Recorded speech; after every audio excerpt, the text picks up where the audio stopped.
আসসালামু আলাইকুম ওরহমতুল্লাহি ওবারাকাতুহু। প্রিয় ভাইরা, আপনারা শুনছেন বিশ্ববিখ্যাত গ্রন্থ আর রাহিকুল মাকতুম থেকে প্রিয় নবী মুহাম্মদ সাল্লাল্লাহু আলাইহি ওয়াসাল্লামের জীবনীর ৩৪তম পর্ব।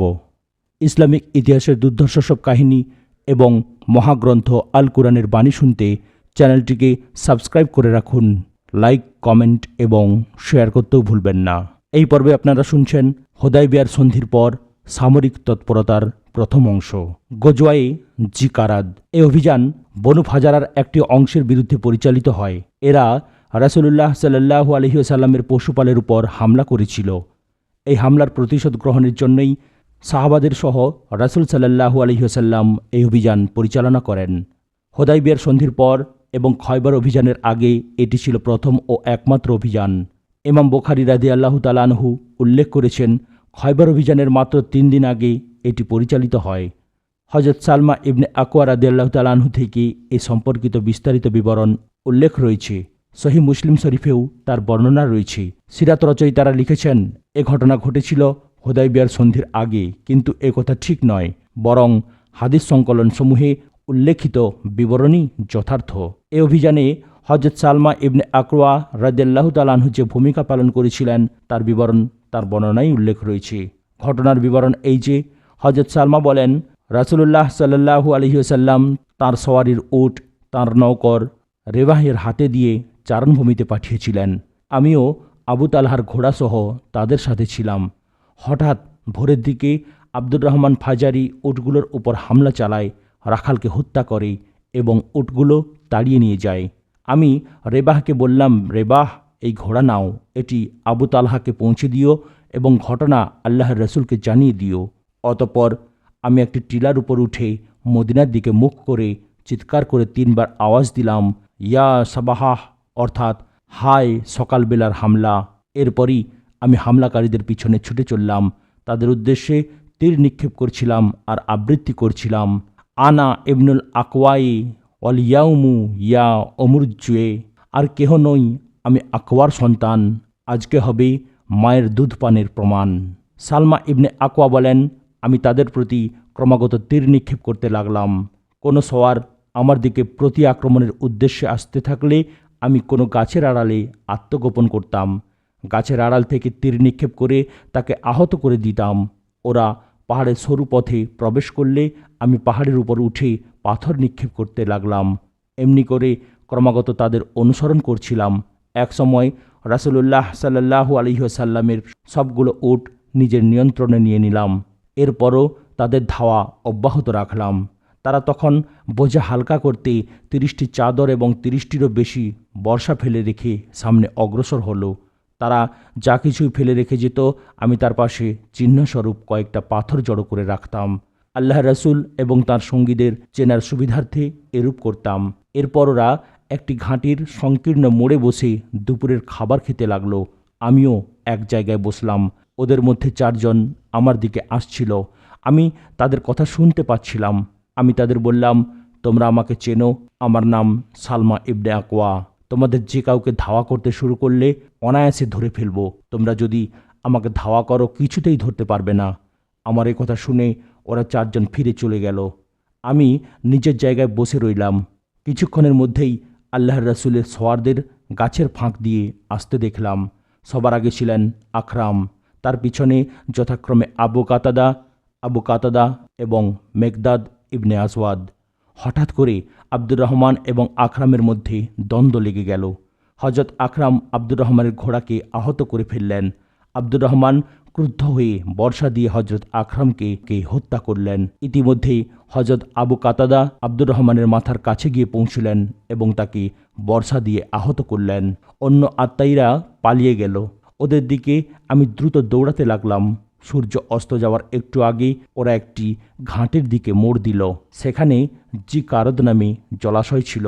ওরা ছিল পিপাসার্ত এবং সেখানে পানি পান করতে চাচ্ছিল, কিন্তু আমি তাদের জলাশয় থেকে দূরে রাখলাম। ফলে তারা এক ফোঁটা পানিও পান করতে সক্ষম হলো না।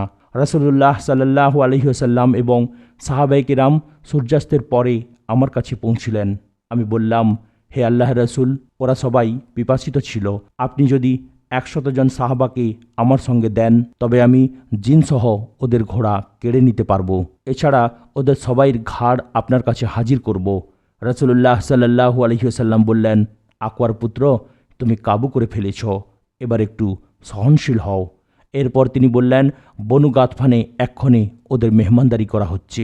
এই অভিযান সম্পর্কে পর্যালোচনার প্রসঙ্গে রাসূলুল্লাহ সাল্লাল্লাহু আলাইহি ওয়াসাল্লাম বলেছেন, আজ আমাদের শ্রেষ্ঠ সওয়ার হচ্ছে আবু কাতাদা, আর শ্রেষ্ঠ পদাতিক সৈন্য হচ্ছে সালমা। রাসূল সাল্লাল্লাহু আলাইহি ওয়াসাল্লাম আমাকে 2 অংশ প্রদান করলেন, একটি পদাতিকের, অন্যটি সওয়ারির। রাসূল সাল্লাল্লাহু আলাইহি ওয়াসাল্লাম ফেরার সময় আমাকে সম্মানিত করলেন। তিনি তাঁর আজবা নামক উটনীর পেছনে বসিয়ে আমাকে নিয়ে মদিনায় এলেন। এ সামরিক অভিযানের সময় রাসূলুল্লাহ সাল্লাল্লাহু আলাইহি ওয়াসাল্লাম মদিনার দায়িত্ব হযরত আবদুল্লাহ ইবনে উম্মে মাকতুমের উপর ন্যস্ত করেছিলেন। এ অভিযানের পতাকা বহন করেছিলেন হযরত মেকদাদ ইবনে আমর রাদিয়াল্লাহু তাআলা আনহু। খয়বর এবং ওয়াদিল কুরার যুদ্ধ। 7ম হিজরির মহরম মাস। মদিনা থেকে 60 অথবা 80 মাইল দূরে খয়বর শহর অবস্থিত। বেশ বড় শহর। এখানে দুর্গ এবং ক্ষেত খামারও ছিল। আবহাওয়া তেমন স্বাস্থ্যকর নয়। বর্তমানে এটি একটি জনপদ। রাসূলুল্লাহ সাল্লাল্লাহু আলাইহি ওয়াসাল্লাম হুদায়বিয়ার সন্ধির ফলে খন্দকের যুদ্ধে ত্রিমুখী শক্তির মধ্যে সবচেয়ে শক্তিশালী কুরাইশদের ব্যাপারে সম্পূর্ণ নিশ্চিন্ত হলেন। অন্য 2টি শাখা ছিল শক্তিশালী ইহুদি এবং নজদের কয়েকটি গোত্র। রাসূল সাল্লাল্লাহু আলাইহি ওয়াসাল্লাম এদের সাথেও হিসাব নিকাশ মিটিয়ে নেওয়া প্রয়োজন মনে করলেন। এতে সব দিক থেকে নিরাপত্তা লাভ সম্ভব হবে। সমগ্র এলাকায় শান্তি ও স্থিতিশীলতার পরিবেশ কায়েম হবে। ফলে মুসলমানরা রক্তক্ষয়ী সংঘর্ষ বাদ দিয়ে আল্লাহর পয়গাম পৌঁছাতে এবং তাঁর দ্বীনের দাওয়াতের কাজে আত্মনিয়োগ করতে সক্ষম হবে। খয়বর ছিল ইহুদিদের ষড়যন্ত্রের ও চক্রান্তের আখড়া। মুসলমানদের বিরুদ্ধে ইহুদিদের সামরিক প্রস্তুতির কেন্দ্রস্থলও ছিল এই স্থান। এ কারণে সর্বপ্রথম মুসলমানরা এদিকে মনোযোগী হলেন। খয়বর প্রকৃতই কি ষড়যন্ত্র ও চক্রান্তের আখড়া ছিল? এ প্রসঙ্গে মনে রাখতে হবে যে খয়বরের অধিবাসীরাই খন্দকের যুদ্ধে মুশরিকদের সকল দলকে মুসলমানদের বিরুদ্ধে উস্কানি দিয়ে সমবেত করেছিল। এরাই ইসলামী সমাজের 5ম বাহিনী মোনাফেকদের সাথে এবং খন্দকের যুদ্ধের সময় বনু গাতফান ও বেদুইনদের সাথে সম্পর্ক স্থাপন করেছিল। এরা নিজেরাও মুসলমানদের বিরুদ্ধে যুদ্ধের প্রস্তুতি নিচ্ছিল। মুসলমানদের তারা নানাভাবে উত্ত্যক্ত ও বিরক্ত করেছিল। এরাই রাসূলুল্লাহ সাল্লাল্লাহু আলাইহি ওয়াসাল্লামকে হত্যার ষড়যন্ত্রও করেছিল। এই সকল কারণে বাধ্য হয়েই মুসলমানদের সামরিক অভিযান পরিচালনা করতে হচ্ছিল। ষড়যন্ত্রকারীদের মধ্যে নেতৃত্বদানকারী সালাম ইবনে আবুল হাকিক এবং উসাইর ইবনে জারেমকে নিশ্চিহ্ন করতে হয়েছিল। ইহুদিদের ব্যাপারে মুসলমানদের দায়িত্ব ও কর্তব্য ছিল প্রকৃতপক্ষে এর চেয়েও বেশি, কিন্তু এ কর্তব্য পালনে দেরি করা হচ্ছিল, কেননা কুরাইশরা ছিল ইহুদিদের চেয়ে অধিক শক্তিশালী, সংগঠিত যুদ্ধবাদ এবং দুর্ধর্ষ প্রতিপক্ষ। কুরাইশদের উপেক্ষা করে ইহুদিদের মোকাবেলা করা সম্ভব ছিল না। কুরাইশদের সাথে সন্ধি স্থাপনের পর ইহুদিদের সাথে যোগাযোগ করার মতো পরিস্থিতি সৃষ্টি হলো। এবার তাদের হিসাব নিকাশের দিন ঘনিয়ে এলো। খয়বরের পথে যাত্রা। ইবনে ইসহাক বর্ণনা করেছেন, রাসূলুল্লাহ সাল্লাল্লাহু আলাইহি ওয়াসাল্লাম হুদায়বিয়া থেকে ফিরে এসে জিলহজ মাস পুরো এবং মহরম মাসে কয়েকদিন মদিনায় অবস্থান করেন। এরপর মহরম মাসের অবশিষ্ট দিনগুলোতে খয়বরের উদ্দেশ্যে রওনা হলেন। তাফসীরকাররা লিখেছেন, খয়বর বিজয় ছিল আল্লাহর ওয়াদা। তিনি বলেছেন, আল্লাহ তোমাদের প্রতিশ্রুতি দিয়েছিলেন যুদ্ধে লব্ধ বিপুল সম্পদের যার অধিকার হবে তোমরা। তিনি তা তোমাদের জন্য ত্বরান্বিত করেছিলেন। সূরা ফাতিহ আয়াত নম্বর 20। তা তোমাদের জন্যে ত্বরান্বিত করেছেন বলে হুদায়বিয়ার সন্ধির কথা বোঝানো হয়েছে। আর যুদ্ধলব্ধ বিপুল সম্পদ বলতে খয়বরের কথা বোঝানো হয়েছে। ইসলামী সৈন্যদের সংখ্যা। মোনাফেক এবং দুর্বল ইমানের অধিকারী লোকেরা হুদায়বিয়ার সফরে রাসূলুল্লাহ সাল্লাল্লাহু আলাইহি ওয়াসাল্লামের সাথে না গিয়ে নিজেদের ঘরে বসে থাকে। এ কারণে আল্লাহ রাব্বুল আলামিন তার রাসূলকে সে সম্পর্কে আদেশ দিয়ে বলেন, তোমরা যখন যুদ্ধলব্ধ সম্পদ সংগ্রহের জন্য যাবে, তখন যারা ঘরে রয়ে গিয়েছিল তারা বলবে, আমাদেরকে তোমাদের সঙ্গে যেতে দাও। ওরা আল্লাহর প্রতিশ্রুতি পরিবর্তন করতে চায়। বলো, তোমরা কিছুতেই আমাদের সঙ্গী হতে পারবে না। আল্লাহ তাআলা পূর্বেই এরূপ ঘোষণা করেছেন। ওরা বলবে, তোমরা তো আমাদের প্রতি বিদ্বেষ পোষণ করছো। বস্তুত ওদের বোধশক্তি সামান্য। সূরা ফাতিহ আয়াত নম্বর 15। রাসূলুল্লাহ সাল্লাল্লাহু আলাইহি ওয়াসাল্লাম খয়বর অভিমুখে রওনা হওয়ার সময় ঘোষণা করলেন যে তাঁর সাথে শুধু ও সকল লোকই যেতে পারবে যাদের প্রকৃত জিহাদের প্রতি আগ্রহ রয়েছে। এ ঘোষণার ফলে শুধুমাত্র যাওয়ার সুযোগ পেয়েছিল যারা হুদাইবিয়ার গাছের নিচে বাইয়াতের রিজওয়ানে অংশ নিয়েছিল। এদের সংখ্যা ছিল 1400। এ অভিযানের সময় মদিনার ব্যবস্থাপনার দায়িত্ব সাবা ইবনে আরফাতা গেফারির উপর ন্যস্ত করা হয়েছিল। অন্যদিকে ইবনে ইসহাক বলেছেন নুমাইলা ইবনে আবদুল্লাহ লাইসির উপর ন্যস্ত করা হয়েছিল, কিন্তু গবেষক ও বিশেষজ্ঞদের মতে প্রথম উক্ত কথাই অধিক নির্ভরযোগ্য। এ সময়ে হজরত আবু হুরায়রা রাদিয়াল্লাহু তাআলা আনহু মদিনায় আগমন করেছিলেন। হজরত সাবা ইবনে আরফাতা রাদিয়াল্লাহু তাআলা আনহু ফজরের নামাজ পড়ছিলেন। নামাজ শেষে আবু হুরায়রা রাদিয়াল্লাহু তাআলা আনহু তার কাছে যান। তিনি পাথেয় ব্যবস্থা করে দিলেন। হজরত আবু হুরায়রা রাদিয়াল্লাহু তাআলা আনহু প্রিয় নবীর কাছে যাওয়ার জন্যে খয়বর রওনা হলেন। সেখানে গিয়ে শুনতে পেলেন যে খয়বর মুসলমানদের অধিকারে এসেছে। রাসূলুল্লাহ সাল্লাল্লাহু আলাইহি ওয়াসাল্লাম মুসলমানদের সাথে আলোচনা করে আবু হুরায়রা এবং তাঁর সঙ্গীদেরও গনিমতের অংশ দিলেন। ইহুদিদের জন্যে মোনাফেকদের তৎপরতা। এ সময়ে ইহুদিদের সাহায্যার্থে মোনাফেকরা যথেষ্ট ছুটোছুটি করেছে। মোনাফেক নেতা আবদুল্লাহ ইবনে উবাই আগেই খয়বরে খবর পাঠিয়েছিল যে মুহাম্মদ তোমাদের ওদিকে যাচ্ছেন, সতর্ক হয়ে যাও, প্রস্তুত হও, ভয় পেও না যেন। তোমাদের সংখ্যা এবং অস্ত্রশস্ত্র তো অনেক, মুহাম্মদের সঙ্গীদের সংখ্যা বেশি নয়, তাও তারা নিঃস্ব, তাদের কাছে যেসব অস্ত্র রয়েছে তাও খুব সামান্য। খয়বরের অধিবাসীরা এ খবর পাওয়ার পর বনু গাতফান গোত্রের কাছে কেনানা ইবনে আবুল হাকিক এবং হাউজা ইবনে কায়েসকে সাহায্য লাভের জন্য প্রেরণ করল। বনু গাতফান গোত্র ছিল খাইবারের ইহুদিদের মিত্র এবং মুসলমানদের বিরুদ্ধে মিত্রদের মদতগার। ইহুদিরা বনু গাতফানকে এ ধরনের প্রতিশ্রুতিও দিয়েছিল যে মুসলমানদের উপর জয়লাভে সক্ষম হলে খয়বরের মোট উৎপাদনের অর্ধেক বনু গাতফানকে দেয়া হবে। পথের অবস্থার বিবরণ। রাসূলুল্লাহ সাল্লাল্লাহু আলাইহি ওয়াসাল্লাম খয়বর যাওয়ার পথে এসর পাহাড় অতিক্রম করলেন। এটি আসার পাহাড় নামেও পরিচিত। এরপর সাভা প্রান্তর অতিক্রম করে রাজেই প্রান্তরে উপনীত হলেন। কিন্তু এই রাজেই সেই রাজেই নয় যেখানে আদল ও কারাহার বিশ্বাসঘাতকতার কারণে বনু লেহিয়ানের হাতে 8 জন সাহাবা শাহাদত বরণ করেন। রাজেই থেকে বনু গাতফান গোত্রের বসতি এলাকা 1 দিন ও 1 রাতের পথের দূরত্বে অবস্থিত। বনু গাতফান ইহুদিদের ডাকে সাড়া দিয়ে খয়বরের পথে রওনা হয়েছিল। তারা চলে আসার পর পেছনের দিকে শোরগোল শোনা গেল। তারা ভেবেছিল যে মুসলমানরা তাদের পরিবার পরিজন এবং পশুপালের উপর হামলা করেছে। এ কারণে তারা ফিরে যায় এবং খয়বরকে মুসলমানদের জন্যে খালি রেখে দেয়। পথ নির্দেশক 2 জন সাহাবীকে রাসূল সাল্লাল্লাহু আলাইহি ওয়াসাল্লাম আসতে বললেন। এদের একজনের নাম হুসাইল।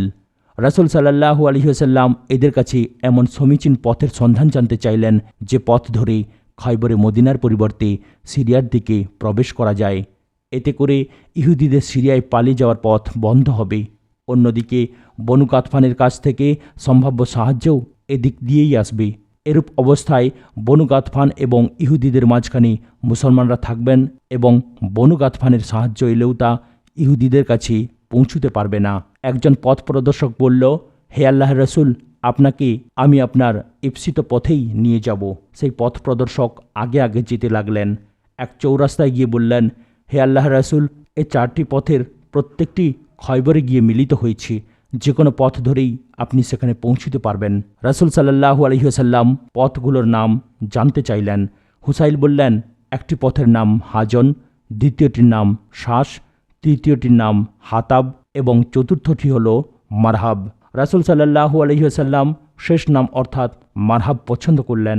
অন্য 3টি পথের নামের অর্থের প্রতি লক্ষ্য করে সেসব পথ বাদ দিয়ে দিলেন। অবশেষে মারহাব পথেই যাওয়ার সিদ্ধান্ত হল।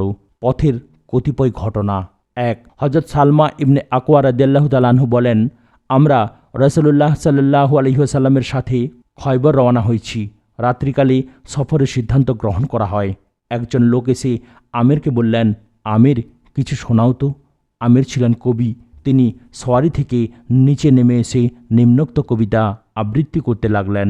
তুমি যদি না থাকিতে ওগো আল্লাহ, আমরা তো কেউ পেতাম না হেদায়াত, নামাজ আদায় করতাম না, দিতাম না জাকাত। তোমার জন্যে এ জীবন কোরবান, ক্ষমা করে দাও তুমি আমাদের, অটল চরণ রাখবে মোকাবেলায় শত্রুদের। তুমি আমাদের শান্তি দাও ওহে আল্লাহ তাআলা, রণহংকার দিলে দুশ্মন, কাঁপে না তো মন। এ বিষয়ে আস্থা আমরা করেছি অর্জন। রাসূলুল্লাহ সাল্লাল্লাহু আলাইহি ওয়াসাল্লাম এই কবিতা শুনে কবির পরিচয় জানতে চাইলেন। তাকে জানানো হলো যে তিনি আমের ইবনে আকওয়া। আল্লাহ রাসূল বললেন, আল্লাহ তাআলা তাকে রহমত করুন। একজন সাহাবা মন্তব্য করলেন, এবার তো আমেরের শাহাদত অনিবার্য, কিন্তু আমরা তো আরও বেশি দিন তার সাহচর্য লাভের জন্য আগ্রহী। সাহাবায়ে কেরাম জানতেন যে যুদ্ধের সময়ে রাসূলুল্লাহ সাল্লাল্লাহু আলাইহি ওয়াসাল্লাম কোনো সাহাবার জন্যে বিশেষভাবে মাগফিরাতের দোয়া করলে তিনি শহীদ হয়ে যান। খয়বরের যুদ্ধে হযরত আমের রাদিয়াল্লাহু তাআলা আনহুর ক্ষেত্রে তাই ঘটেছে। এ কারণেই সাহাবারা বলেছেন, তাঁর দীর্ঘায়ুর জন্য দোয়া করলেই তো আমরা আরও বেশি দিন আমাদের মধ্যে পেতাম। 2. খয়বরের খুব কাছে সাভা প্রান্তরে রাসূলুল্লাহ সাল্লাল্লাহু আলাইহি ওয়াসাল্লাম আসরের নামাজ আদায় করেন। পরে খাবার চান, শুধু ছাতু দেয়া হলো। তাঁরা দেশে ছাতু খাদ্যোপযোগী করা হয়। তারপর তিনি নিচে আহার করলেন এবং সাহাবাদেরও খেতে দিলেন। আহারের পর মাগরিবের নামাজের জন্য উঠলেন। সে সময় তিনি নতুন করে অজু করলেন না, শুধু কুলি করলেন। সাহাবারাও তাই করলেন। এরপর তিনি এশার নামাজ আদায় করলেন। খয়বরের উপকণ্ঠে ইসলামী বাহিনী। যুদ্ধ শুরুর সকালের আগের রাত মুসলমানরা খয়বরের উপকণ্ঠে যাপন করেন। ইহুদিরা তা জানতেও পারেনি। রাসূলুল্লাহ সাল্লাল্লাহু আলাইহি ওয়াসাল্লামের নিয়ম ছিল, তিনি যখন রাতের বেলা কোনো কওমের কাছে পৌঁছতেন তখন অপেক্ষা করতেন, সকাল হওয়ার আগে তাদের কাছে যেতেন না। সেদিন খুব ভোরে কিছুটা অন্ধকার থাকতেই তিনি ফজরের নামাজ আদায় করেন। এরপর মুসলমানরা সওয়ার হয়ে খয়বরের দিকে অগ্রসর হন। খয়বরের অধিবাসীদের অনেকেই কাঁধে কোদাল নিয়ে খেতে খামারে কাজ করতে বেরিয়েছিল। হঠাৎ মুসলিম সেনাদের দেখে চিৎকার করে পালাতে লাগলো। চিৎকার করে করে তারা বলছিল, খোদার কসম, মুহাম্মদ সাল্লাল্লাহু আলাইহি ওয়াসাল্লাম সসৈন্য হাজির হয়েছেন। এই অবস্থা দেখে রাসূলুল্লাহ সাল্লাল্লাহু আলাইহি ওয়াসাল্লাম বললেন, আল্লাহু আকবার, খয়বর বরবাদ হয়েছে। আমরা যখন কোনো কওমের ময়দানে নেমে পড়ি তখন কওমের ভয়ার্ত লোকদের সকাল মন্দ হয়ে যায়। রাসূলুল্লাহ সাল্লাল্লাহু আলাইহি ওয়াসাল্লাম সৈন্যদের অবতরণের জন্য একটি জায়গা নির্ধারণ করলেন। হাব্বাব ইবনে মুনজির এসে আরজ করলেন, হে আল্লাহর রাসূল, আল্লাহর আদেশে আপনি এখানে অবস্থান করার সিদ্ধান্ত নিয়েছেন নাকি রণকৌশলগত কারণে সিদ্ধান্ত নিয়েছেন? তিনি বললেন, রণকৌশলগত কারণে সিদ্ধান্ত নিয়েছি। এ কথা শুনে হযরত হাব্বাব রাদিয়াল্লাহু তাআলা আনহু বললেন, এই স্থান নাজাত দুর্গের খুব কাছে। খয়বরের সকল যোদ্ধা এই দুর্গেই থাকে। ওরা আমাদের অবস্থা সম্পর্কে পুরোপুরি জানতে পারবে, অথচ আমরা তাদের অবস্থা সম্পর্কে জানতে পারবো না। ফলে তারা তাদের কৌশল আমাদের উপর প্রয়োগ করতে পারবে। তাদের নিক্ষিপ্ত তীর আমাদের কাছে পৌঁছবে, অথচ আমাদের নিক্ষিপ্ত তীর তাদের কাছে পৌঁছবে না। রাতের বেলা তারা আমাদের উপর আকস্মিক হামলা চালাতে পারে, এ আশঙ্কাও পুরোপুরি থেকে যাবে। এছাড়া এ জায়গায় চারিদিকে খেজুর বাগান, জায়গাটা নিচু, কাজেই এসব সমস্যা যেখানে নেই সেই রকম একটা জায়গায় অবস্থানের ব্যবস্থা করলে ভালো হতো। রাসূলুল্লাহ সাল্লাল্লাহু আলাইহি ওয়াসাল্লাম বললেন, তুমি যে অভিমত প্রকাশ করেছ তা সঠিক। এরপর রাসূল সাল্লাল্লাহু আলাইহি ওয়াসাল্লাম সাহাবাদের নিয়ে অন্য জায়গায় অবস্থান গ্রহণ করলেন। শহর দেখা যাওয়ার কাছাকাছি এক জায়গায় পৌঁছে রাসূলুল্লাহ সাল্লাল্লাহু আলাইহি ওয়াসাল্লাম সাহাবাদের থামতে বললেন। এরপর তিনি আল্লাহ রাব্বুল আলামিনের দরবারে এ মোনাজাত করলেন যে, আল্লাহ তাআলা, তুমি 7 আসমান এবং যেসব জিনিসের উপর সেই আকাশসমূহ ছায়া বিস্তার করে রয়েছে সেসব কিছুর প্রতিপালক। 7 জমিন এবং তার উপরে নিচে যা কিছু রয়েছে সেসব কিছুর প্রতিপালক। শয়তানসমূহ এবং যাদেরকে তারা পথভ্রষ্ট করেছে তাদের প্রতিপালক। তোমার কাছে আমরা এই জনপদের কল্যাণ এবং জনপদের অধিবাসীদের কল্যাণ এবং এতে যা কিছু রয়েছে সেসব কিছুর কল্যাণের আবেদন জানাচ্ছি। এই জনপদের অকল্যাণ এবং এর অধিবাসীদের অকল্যাণ এবং এতে যা কিছু রয়েছে সেসব কিছুর অকল্যাণ থেকে তোমার কাছে আশ্রয় চাই। আল্লাহর রাসূল সাল্লাল্লাহু আলাইহি ওয়াসাল্লাম এরপর বললেন, আল্লাহর নাম নিয়ে সামনে অগ্রসর হও। যুদ্ধের প্রস্তুতি এবং খয়বরের দুর্গ।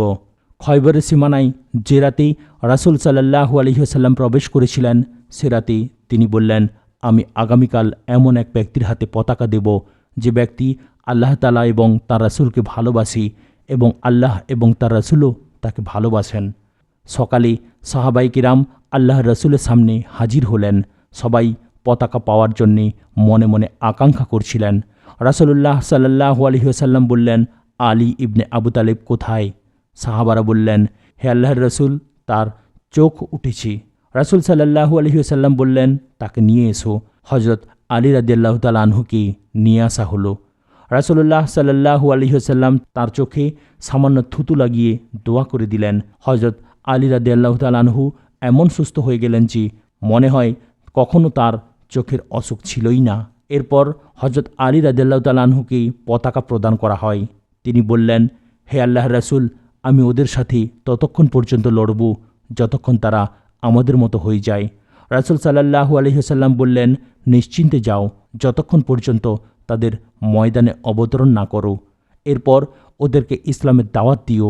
ইসলামে আল্লাহর যে অধিকার ওদের উপর ওয়াজিব হয় সে সম্পর্কে ওদের অবহিত করো। যদি তোমার মাধ্যমে আল্লাহ তাআলা ওদের একজনকেও হেদায়েত দেন, তবে তোমার জন্য সেটা হবে বহু সংখ্যক লাল উটের চেয়ে উত্তম। খয়বরের জনবসতি ছিল দুই ভাগে বিভক্ত। এক ভাগে নিচে উল্লেখিত 5টি দুর্গ ছিল: হেসনে নাইম, হেসনে সাব ইবনে মাজ, হিসনে কিল্লা জোবাইর, হেসনে উবাই এবং হেসনে নাজার। উল্লিখিত 5টি দুর্গের মধ্যে প্রথম 3টি দুর্গ সম্বলিত এলাকাকে নাতাত বলা হয়।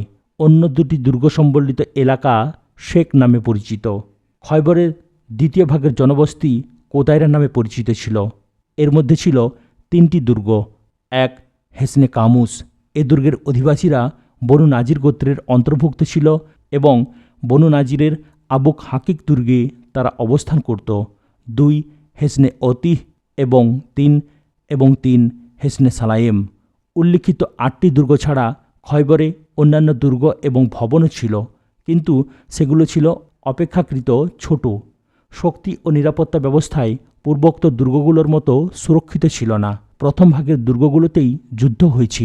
অন্যান্য দুর্গের 3টি দুর্গ যোদ্ধা থাকা সত্ত্বেও যুদ্ধ ছাড়াই মুসলমানদের হাতে তুলে দেয়া হয়েছিল। সংঘাতের সূচনা এবং নাইম দুর্গ বিজয়। উল্লেখিত 8টি দুর্গের মধ্যে প্রথমে নাইম দুর্গের উপর হামলা করা হয়। এ সকল দুর্গ অবস্থান ও কৌশলগত দিক থেকে ইহুদিদের প্রথম লাইনের প্রতিরক্ষা ব্যূহ হিসেবে পরিচিত হতো। এ দুর্গের মালিক ছিল মারহাব নামে এক দুর্ধর্ষ ইহুদি। তাকে 1000 পুরুষের শক্তি সামর্থ্য সম্পন্ন বীর বলে মনে করা হতো। হজরত আলী ইবনে আবু তালেব রাদিয়াল্লাহু তাআলা আনহু মুসলমান সৈন্যদের সঙ্গে নিয়ে এই দুর্গের সামনে গিয়ে ইহুদিদের ইসলামের দাওয়াত দিলেন। তারা ইসলামের দাওয়াত প্রত্যাখ্যান করল। নিজেদের বাদশাহ মারহাবের নেতৃত্বে তারা মুসলমানদের মোকাবেলায় এসে দাঁড়ালো। রণাঙ্গনে এসে মারহাব নামের এক বীর এককভাবে মুখোমুখি যুদ্ধের আহ্বান জানালো। সালমা ইবনে আকওয়ার বর্ণনায় এভাবে উল্লেখ রয়েছে, আমরা খয়বরে পৌঁছার পর খয়বরের অধিবাসীদের বাদশাহ মারহাব তলোয়ার নিয়ে অহংকার প্রকাশ করতে করতে এগিয়ে এলো। তার কণ্ঠে ছিল স্পর্ধিত আবৃত্তি সম্বলিত এ কবিতা: খয়বর জানে মারহাব আমি, অস্ত্র সাজে সজ্জিত অনন্য, আমি বীর রণকৌশলে, অভিজ্ঞতা কাজে লাগাই, যুদ্ধের আগুন উঠলে চলে। তা মোকাবেলায় আমার চাচা হজরত আমের রাদিয়াল্লাহু তাআলা আনহু এগিয়ে গেলেন। তিনি আবৃত্তি করলেন, খয়বর জানে আমার নাম আমের, অস্ত্র সাজে সজ্জিত বীর, সেনানী যুদ্ধের। মুখোমুখি হওয়ার পর একজন অন্যজনের উপর আঘাত হানল। মারহাবের শানিত তলোয়ার আমার চাচা আমেরের ঢালের উপর আঘাত করল। ইহুদি মারহাবকেও আমার চাচা নিচের দিকে আঘাত করতে চাইলেন, কিন্তু তার তলোয়ার ছিল ছোট। তিনি মারহাবের উরুতে আঘাত করতে চাইলে তলোয়ার ধাক্কা খেয়ে তার নিজের হাঁটুতে লাগল। অবশেষে এই আঘাতেই তিনি ইন্তেকাল করেন। রাসূলুল্লাহ সাল্লাল্লাহু আলাইহি ওয়াসাল্লাম তার 2টি পবিত্র আঙুল তুলে বললেন, ওর জন্য রয়েছে 2 রকমের পুরস্কার। হজরত আমের রাদিয়াল্লাহু তাআলা আনহু ছিলেন অনন্য রণকৌশল মুজাহিদ। তার মতো আরব বীর পৃথিবীতে কমই এসেছেন। হজরত আমের রাদিয়াল্লাহু তাআলা আনহু আহত হওয়ার পর মারহাবের মোকাবেলায় এগিয়ে গেলেন হজরত আলী রাদিয়াল্লাহু তাআলা আনহু। তিনি আবৃত্তি করছিলেন এ কবিতা: জানো আমি কে, আমার নাম আমার মা রেখেছেন হায়দার, বনের বাঘের মতোই আমি ভয়ঙ্কর, হানব আমি আঘাত পূর্ণতর। এরপর হজরত আলী রাদিয়াল্লাহু তাআলা আনহু মারহাবের ঘাড় লক্ষ্য করে এমন আঘাত করলেন যে কমিনা ইহুদি সেখানেই শেষ হয়ে গেল। হজরত আলী রাদিয়াল্লাহু তাআলা আনহুর হাতেই বিজয় অর্জিত হল। যুদ্ধের সময় হজরত আলী রাদিয়াল্লাহু তাআলা আনহু ইহুদিদের একটি দুর্গের কাছে গেলে একজন ইহুদি দুর্গের উপর থেকে জিজ্ঞাসা করল যে, তুমি কে? হজরত আলী রাদিয়াল্লাহু তাআলা আনহু বললেন, আমি আলী ইবনে আবু তালিব। ইহুদি বলল, হজরত মুসার উপর অবতীর্ণ কেতাবের শপথ, তোমরা বুলন্দ হয়েছ। এরপর মারহাবের ভাই ইয়াসের এগিয়ে এসে বলল, কে আছো যে আমার মোকাবেলা করবে? এই চ্যালেঞ্জে সাড়া দিলেন হজরত জুবাইর রাদিয়াল্লাহু তাআলা আনহু। এ দৃশ্য দেখে হজরত জুবাইর রাদিয়াল্লাহু তাআলা আনহুর মা হজরত সাফিয়া রাদিয়াল্লাহু তাআলা আনহা বললেন, হে আল্লাহর রসুল, আমার পুত্র কি নিহত হবে? আল্লাহর রসুল বললেন, না, বরং তোমার পুত্র তাকে হত্যা করবে। অবশেষে হজরত জুবাইর রাদিয়াল্লাহু তাআলা আনহু ইয়াসিরকে হত্যা করলেন। এরপর হেসনে নাইমের কাছে তুমুল যুদ্ধ হলো। অন্য ইহুদিরা মুসলমানদের মোকাবেলায় সাহসী হলো না। কোনো কোনো গ্রন্থে উল্লেখ রয়েছে যে এই যুদ্ধ কয়েকদিন ব্যাপী চলেছিল এবং মুসলমানদের যথেষ্ট কষ্ট করতে হয়েছিল। তবুও ইহুদিরা মুসলমানদের পরাস্ত করতে ব্যর্থ হলো। ফলে চুপিসারে তারা দুর্গ ছেড়ে সাব দুর্গে পালিয়ে গেল। মুসলমানরা তখন সহজেই নায়েব দুর্গ অধিকার করলেন। সাব ইবনে মুয়াজ দুর্গ জয়। নাইম দুর্গ জয়ের পর সাব দুর্গ ছিল নিরাপত্তা ও শক্তির ক্ষেত্রে দ্বিতীয় দুর্ভেদ্য দুর্গ। মুসলমানরা হজরত হোবাব ইবনে মুনজির আনসারী রাদিয়াল্লাহু তাআলা আনহুর নেতৃত্বে এ দুর্গে হামলা করেন এবং 3 দিন যাবৎ অবরোধ করে রাখেন। তৃতীয় দিনে রাসূলুল্লাহ সাল্লাল্লাহু আলাইহি ওয়াসাল্লাম এই দুর্গ জয়ের জন্যে বিশেষভাবে দোয়া করেন। ইবনে ইসহাক বর্ণনা করেছেন যে আসলাম গোত্রের শাখা বনু সাহামের লোকেরা রাসূলুল্লাহ সাল্লাল্লাহু আলাইহি ওয়াসাল্লামের কাছে হাজির হয়ে আরজ করল যে, আমরা চুরচুর হয়ে গেছি, আমাদের কাছে কিছুই নেই। রাসূল সাল্লাল্লাহু আলাইহি ওয়াসাল্লাম পরম করুণাময়ের কাছে বললেন, হে আল্লাহ তাআলা, তুমি ওদের অবস্থা জানো। তুমি জানো যে ওদের মধ্যে শক্তি নেই, আর আমার কাছে এমন কিছু নেই যে ওদের দেব। হে আল্লাহ তাআলা, ইহুদিদের এমন দুর্গ জয় করিয়ে আমাদের সাহায্য করো যে দুর্গ জয় আমাদের জন্যে সর্বাধিক ফলপ্রসূ হয়, যে দুর্গে সবচেয়ে বেশি খাদ্য সামগ্রী ও চর্বি পাওয়া যায়। আল্লাহ রসুলের এই দোয়ার পর সাহাবারা হামলা করলেন। আল্লাহ রাব্বুল আলামিন সাব ইবনে মাজ দুর্গ জয়ের গৌরব মুসলমানদের দান করলেন। এই দুর্গের চেয়ে অধিক খাদ্যদ্রব্য এবং চর্বি খয়বরের অন্য কোনো দুর্গে ছিল না। দোয়া করার পর রাসূলুল্লাহ সাল্লাল্লাহু আলাইহি ওয়াসাল্লাম মুসলমানদেরকে এই দুর্গের ব্যাপারে নির্দেশ দেন। নির্দেশ পালনে বনু আসলাম গোত্রের লোকেরা ছিলেন অগ্রণী। এখানে দুর্গের সামনে উভয় পক্ষে তুমুল যুদ্ধ হয়। তবুও সেদিনই সূর্যাস্তের আগে দুর্গ জয় করা সম্ভব হয়। মুসলমানরা সেই দুর্গে ক্ষেপণাস্ত্র এবং কাঠের তৈরি ট্যাঙ্ক লাভ করেন। ইবনে ইসহাকের বর্ণনায় এক্ষেত্রে প্রচণ্ড লড়াইয়ের বিবরণ উল্লেখ করা হয়েছে। দুর্গ জয়ের পর মুসলমানরা গাধা জবাই করেন এবং উনুনে কড়াই চাপিয়ে দেন। রাসূলুল্লাহ সাল্লাল্লাহু আলাইহি ওয়াসাল্লাম এ খবর পাওয়ার পর পালিত গাধার গোশত খেতে নিষেধ করেন। জোবাইর দুর্গ জয়। নাইম এবং সাবা দুর্গ জয়ের পর ইহুদিরা নাজাতের সকল দুর্গ থেকে বেরিয়ে জোবাইর দুর্গে সমবেত হয়। এটি ছিল একটি নিরাপদ ও সংরক্ষিত দুর্গ। পাহাড় চূড়ায় অবস্থিত এই দুর্গে ওঠার পথ ছিল খুবই বন্ধুর। কোনো সওয়ারি নিয়ে ওঠা তো সম্ভবই ছিল না। পায়ে হেঁটে ওঠাও ছিল খুবই কষ্টসাধ্য। রাসূলুল্লাহ সাল্লাল্লাহু আলাইহি ওয়াসাল্লাম 3 দিন পর্যন্ত দুর্গ অবরোধ করে রাখেন। এরপর একজন হৃদয়বান ইহুদি এসে বলল, হে আবুল কাসিম, আপনি যদি 1 মাস যাবৎ দুর্গ অবরোধ করে রাখেন তবুও ইহুদিরা পরোয়া করবে না। তবে তাদের পানির ঝর্ণা নিচে রয়েছে। রাতের বেলা তারা এসে পানি পান করে এবং সারাদিনের প্রয়োজনীয় পানি তুলে নিয়ে যায়। আপনি যদি ওদের পানি বন্ধ করে দিতে পারেন তবে তারা নত হবে। এ খবর পেয়ে রাসূল সাল্লাল্লাহু আলাইহি ওয়াসাল্লাম ওদের পানি বন্ধ করে দিলেন। ইহুদিদের তখন টনক নড়ল। তারা নিচে নেমে এসে প্রচণ্ড যুদ্ধে লিপ্ত হল। এতে কয়েকজন মুসলমানও শাহাদত বরণ করলেন এবং 10 জন ইহুদি দুর্বৃত্ত নিহত হল। অবশেষে এই দুর্গেরও পতন হল। উবাই দুর্গ জয়। জোবাই দুর্গের পতনের পর ইহুদিরা উবাই দুর্গে গিয়ে সমবেত হয়। মুসলমানরা সেই দুর্গও অবরোধ করেন। এবার শক্তিগর্বে গর্বিত 2 জন ইহুদি পর্যায়ক্রমে প্রতিপক্ষকে মোকাবেলার আহ্বান জানান। উভয়েই মুসলমানদের হাতে নিহত হয়। দ্বিতীয় ইহুদির হত্যাকারী ছিলেন লাল পট্টিধারী বিখ্যাত যোদ্ধা সাহাবী হজরত আবু দুজানা সাম্মাক ইবনে খারসা আনসারী রাদিয়াল্লাহু তাআলা আনহু। তিনি দ্বিতীয় ইহুদিকে হত্যা করে দ্রুত বেগে দুর্গে প্রবেশ করেন। তার সাথে সাহাবারাও ভেতরে গিয়ে প্রতিপক্ষকে আক্রমণ করেন। কিছুক্ষণ তুমুল যুদ্ধের পর ইহুদিরা দুর্গ থেকে সরে যেতে শুরু করে। অবশেষে সবাই গিয়ে নেজার দুর্গে সমবেত হয়। নেজার দুর্গ ছিল খয়বরের প্রথম ভাগের সর্বশেষ দুর্গ। নেজার দুর্গ জয়। এই দুর্গও ছিল সুরক্ষিত ও নিরাপদ। ইহুদিদের দৃঢ় বিশ্বাস ছিল যে মুসলমানরা সর্বাত্মক চেষ্টা করেও এই দুর্গে প্রবেশ করতে পারবে না। তাই এতে তারা নারী ও শিশুদের সমবেত করেছিল, অন্য কোনো দুর্গে রাখেনি। মুসলমানরা এই দুর্গে কঠোর অবরোধ আরোপ এবং ইহুদিদের উপর চাপ সৃষ্টি করেন। একটি উঁচু পাহাড়ি এলাকায় অবস্থিত এ দুর্গে প্রবেশে মুসলমানরা সুবিধা করতে পারলেন না। ইহুদিরা দুর্গ থেকে বেরিয়ে মুসলমানদের সাথে মোকাবেলা করতেও সাহস পাচ্ছিল না। তবে উপর থেকে তীর নিক্ষেপ এবং পাথর নিক্ষেপ করে তীব্র মোকাবেলা করে যাচ্ছিল। নেজার দুর্গ জয় কঠিন হওয়ায় রাসূলুল্লাহ সাল্লাল্লাহু আলাইহি ওয়াসাল্লাম ক্ষেপণাস্ত্র মোতায়েনের নির্দেশ দেন। কয়েকটি গোলা নিক্ষেপও করা হয়। এতে দুর্গ দেয়ালে ছিদ্র হয়ে যায়। সেই ছিদ্রপথে মুসলমানরা ভেতরে প্রবেশ করেন। এরপর দুর্গের ভেতরে উভয় পক্ষে তুমুল যুদ্ধ হয়। যুদ্ধে ইহুদিরা পরাজিত হয়। অন্যান্য দুর্গের মতোই এই দুর্গ থেকেও ইহুদিরা চুপিসারে সটকে পড়ে। নারী ও শিশুদেরকে মুসলমানদের দয়ার উপর ছেড়ে দিয়ে তারা নিজেদের প্রাণ রক্ষা করে। এ মজবুত দুর্গ জয়ের মাধ্যমে খয়বরের প্রথম অর্ধেক অর্থাৎ নাজাত ও শেখ এলাকা জয় করেন। এখানে ছোট ছোট কয়েকটি দুর্গও ছিল, কিন্তু এ দুর্গের পতনের পর ইহুদিরা অন্যান্য দুর্গও খালি করে দেয় এবং খয়বরের দ্বিতীয় অংশ কাতিবার দিকে পালিয়ে যায়। খয়বরের দ্বিতীয় ভাগ জয়।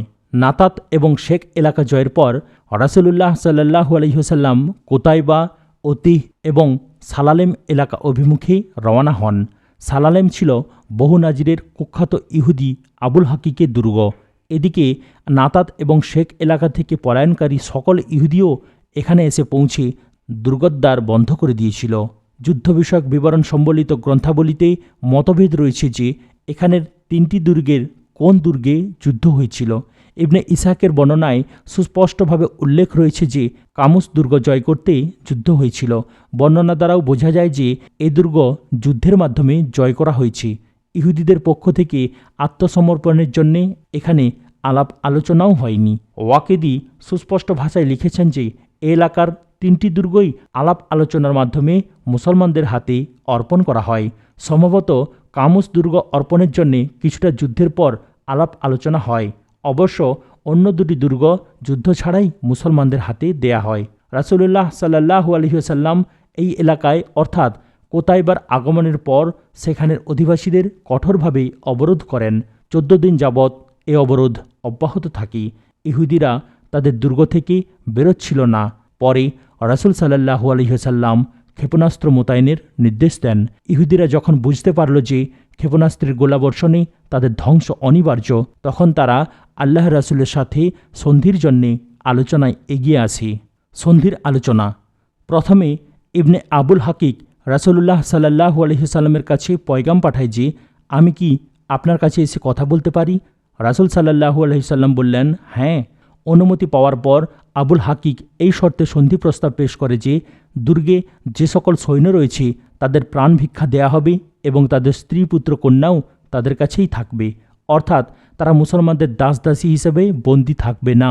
তারা নিজেদের অর্থ সম্পদ, সোনা রূপা, জায়গা জমি, ঘোড়া, বর্ম ইত্যাদি সব কিছু আল্লাহর রাসূলের কাছে অর্পণ করবে। শুধু পরিধানের পোশাক নিয়ে বেরিয়ে যাবে।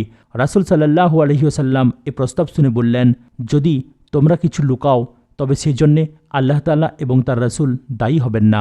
ইহুদিরা এ শর্ত মেনে নেয় এবং সন্ধি হয়ে যায়। এভাবে খয়বর জয় চূড়ান্ত রূপ লাভ করে। বিশ্বাসঘাতকতা ও তার শাস্তি। সন্ধির শর্ত লঙ্ঘন করে আবুল হাকিকের উভয় পুত্র প্রচুর ধন সম্পদ লুকিয়ে রাখে। একটি চামড়া তারা লুকিয়ে রাখে। সেই চামড়ায় সম্পদ এবং হুয়াই ইবনে আখতারের অলঙ্কারসমূহ ছিল। হুয়াই ইবনে আখতার বনু নাজিরের বহিষ্কারের সময় এসব অলঙ্কার নিজের সঙ্গে নিয়ে এসেছিল। ইবনে ইসহাক লিখেছেন, আল্লাহ রাসূলের সামনে কেনানা ইবনে আবুল হাকিককে হাজির করা হয়। তার কাছে ছিল বনু নাজিরের ধন ভাণ্ডার। কিন্তু রাসূল সাল্লাল্লাহু আলাইহি ওয়াসাল্লাম তাকে জিজ্ঞাসা করলে সে সরাসরি অস্বীকার করে। ধন সম্পদ কোথায় লুকিয়ে রয়েছে জানতে চাইলে সে বলে সে জানে না। পরে একজন ইহুদি এসে জানায় যে আমি কেনানাকে প্রতিদিন একটি পরিত্যক্ত এলাকায় ঘোরাফেরা করতে দেখি। এই খবর পাওয়ার পর রাসূল সাল্লাল্লাহু আলাইহি ওয়াসাল্লাম কেনানাকে বললেন, যদি তোমার কাছে ধনভাণ্ডার পাওয়া যায় তবে আমরা তোমাকে হত্যা করব, বলো এতে তুমি রাজি কিনা। কেনানা বলল, হ্যাঁ রাজি। এরপর রাসূল সাল্লাল্লাহু আলাইহি ওয়াসাল্লাম নির্দিষ্ট পরিত্যক্ত এলাকা খননের নির্দেশ দিলেন। সেখানে কিছু অর্থ সম্পদ পাওয়া গেল। অবশিষ্ট ধন সম্পদ সম্পর্কে আল্লাহ রাসূলের জিজ্ঞাসার জবাবে সে কিছু জানে না বলে জানালো।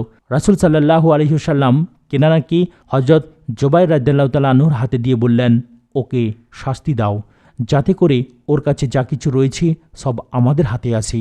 হযরত জুবাইর রাদিয়াল্লাহু তাআলা আনহু কেনানাকে কঠোর শাস্তি দিলেন। প্রাণ ওষ্ঠাগত হলো, তবু সে মুখ খুলল না। এরপর রাসূল সাল্লাল্লাহু আলাইহি ওয়াসাল্লাম দুর্বৃত্তকে মুহাম্মদ ইবনে মাসলামার হাতে দিলেন। তিনি তার ভাই মাহমুদ ইবনে মাসলামার হত্যার প্রতিশোধ হিসেবে তাকে হত্যা করলেন। উল্লেখ্য, মাহমুদ নাইম দুর্গের কাছে এক গাছের ছায়ায় বসেছিলেন। হঠাৎ এই দুর্বৃত্ত ইহুদি কেনানা ওপর থেকে চাক্কি ফেলে মাহমুদকে হত্যা করে। ইবনে কাইয়্যিম বর্ণনা করেছেন, রাসূল সাল্লাল্লাহু আলাইহি ওয়াসাল্লাম আবুল হাকিকের উভয় পুত্রকে হত্যা করেছিলেন। উভয়ের বিরুদ্ধে সম্পদ লুকানোর সাক্ষী দিয়েছিলেন কেনানার চাচাতো ভাই। এরপর রাসূল সাল্লাল্লাহু আলাইহি ওয়াসাল্লাম ইবনে আখতারের কন্যা সাফিয়াকে বন্দী করেন। তিনি কেনানা ইবনে আবুল হাকিকের অধীনে ছিলেন। তখনও সে ছিল নববধূ। সেই অবস্থায় তাকে বিদায় দেয়া হয়েছিল। গনিমতের সম্পদ বন্টন। রাসূল সাল্লাল্লাহু আলাইহি ওয়াসাল্লাম ইহুদিদের খয়বর থেকে বহিষ্কারের ইচ্ছা করেন। চুক্তির মধ্যেও এটা অন্তর্ভুক্ত করা হয়, কিন্তু ইহুদিরা বলল, হে মুহাম্মদ সাল্লাল্লাহু আলাইহি ওয়াসাল্লাম, আপনি আমাদের এই জমিনেই থাকতে দিন, আমরা এর তত্ত্বাবধান করব। এই ভূখণ্ড সম্পর্কে আমরা আপনাদের চেয়ে বেশি অবগত।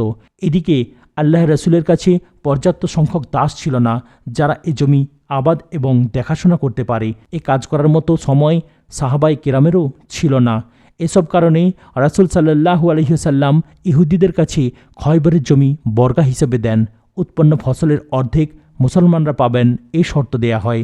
রাসূল সাল্লাল্লাহু আলাইহি ওয়াসাল্লাম যতদিন চাইবেন ততদিন ইহুদিদের এ সুযোগ দেবেন, আবার যখন ইচ্ছা করবেন তাদের বহিষ্কার করবেন। এরপর হযরত আবদুল্লাহ ইবনে রাওয়াহাকে খয়বরের জমির তত্ত্বাবধায়ক নিযুক্ত করা হয়। খয়বরের বন্টন এভাবে করা হয়েছিল যে মোট ৩৬ ভাগে ভাগ করা হয়। প্রতি অংশ ছিল ১০০ ভাগের সমন্বয়। এভাবে মোট জমি ৩৬০০ অংশে ভাগ করা হয়। এর অর্ধেক অর্থাৎ ১৮০০ ভাগ ছিল মুসলমানদের। সাধারণ মুসলমানদের মতোই আল্লাহ রসুলেরও শুধু একটি মাত্র অংশ ছিল।